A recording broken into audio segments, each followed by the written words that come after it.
বন্ধুরা, আমরা এর আগের ভিডিওটিতে স্টার টপোলজি সম্পর্কে জেনেছিলাম। এবারের ভিডিওতে আমরা আরেকটি টপোলজি, যেটি কিনা হচ্ছে ট্রি টপোলজি, সেটি সম্পর্কে একটু বিস্তারিত জেনে নেওয়ার চেষ্টা করব।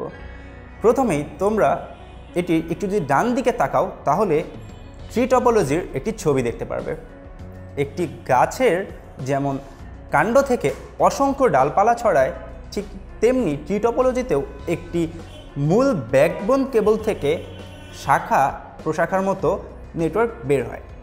মজার বিষয়টি হচ্ছে, তোমরা যদি একটু খেয়াল করে দেখো এবং তোমরা যদি আগের ভিডিওটি দেখে থাকো তাহলেই বুঝতে পারবে এই নেটওয়ার্কটি হচ্ছে অসংখ্য স্টার টপোলজির সমন্বয়।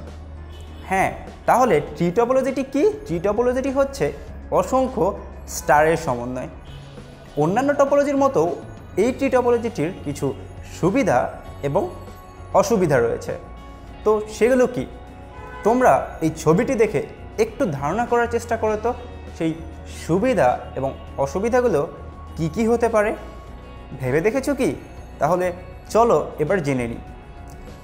প্রথমত, এই নেটওয়ার্কটি খুব সহজেই তৈরি করা যায় স্টার টপোলজির মতো, এবং এতে খুব সহজে অনেক বেশি কম্পিউটার যুক্ত করা যায়।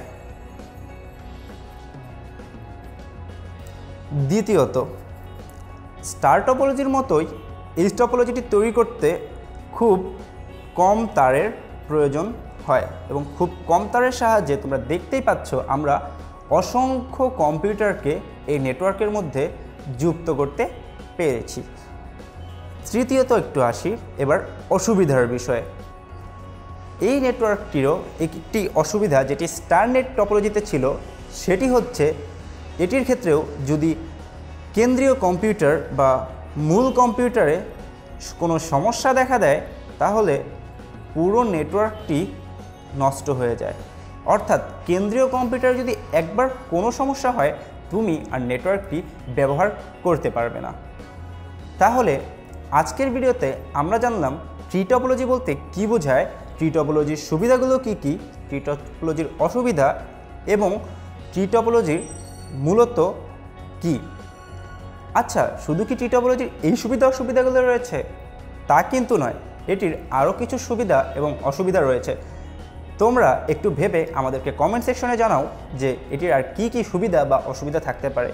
আমরা তোমাদেরকে রিপ্লাইয়ের মাধ্যমে জানিয়ে দেব যে তোমাদের উত্তরগুলো ঠিক আছে না কি।